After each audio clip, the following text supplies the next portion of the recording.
Souvenons-nous, c'était en septembre dernier, le média lançait sa saison 6 avec une toute nouvelle ambition, devenir une vraie chaîne de télévision, tout en restant un média vidéo diffusant sur les plateformes numériques. Pourquoi, au fond, aller à la conquête du petit écran alors qu'il peut sembler délaissé par un nombre grandissant de citoyens et de citoyennes?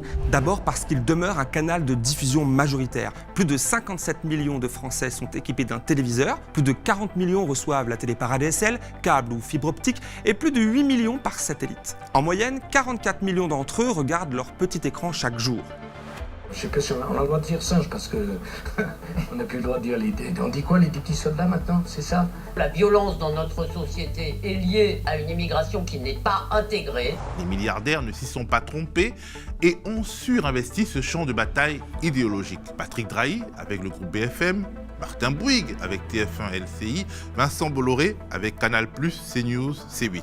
Le modèle actuel, tel qu'il est fait, et si on ne fait rien, sacrifier votre retraite. Moi, je ne veux pas sacrifier votre retraite. Quand la police dit c'est le moment de rentrer chez vous, vous rentrez pas chez vous.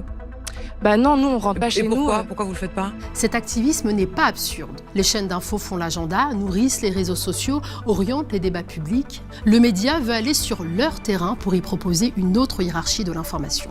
Nous sommes en bonne voie. Depuis plusieurs mois, nous tenons une antenne 24 heures sur 24 et 7 jours sur 7, pour l'instant sur YouTube et Dailymotion, et nous y alternons programmes en direct et rediffusion. Nous avons déjà envoyé notre dossier d'agrément à l'Arcom, le régulateur du paysage audiovisuel français. Il est en bonne voie et nous serons vraisemblablement conventionnés dans les semaines qui viennent. Nous avons également engagé des pourparlers avec les opérateurs de box internet qui ont chacun leur bouquet télé. Nous sommes déjà arrivés à un accord de principe avec l'un d'entre eux, mais des réticences continuent d'exister chez d'autres. Que nous dit-on? Que notre structure coopérative est trop originale pour être pérenne. Qu'un modèle économique qui n'est fondé ni sur de riches actionnaires, ni sur de puissants annonceurs serait fragile. À nos interlocuteurs, nous avons répondu que nous avons plus qu'une poignée d'investisseurs ou qu'un ensemble de marques partenaires. Nous leur avons dit qu'il y a dans ce pays des dizaines, voire des centaines de milliers de citoyens qui pensent que le paysage audiovisuel français a besoin d'une chaîne d'infos et de combats comme le média. Pour le leur prouver, nous lançons cette pétition.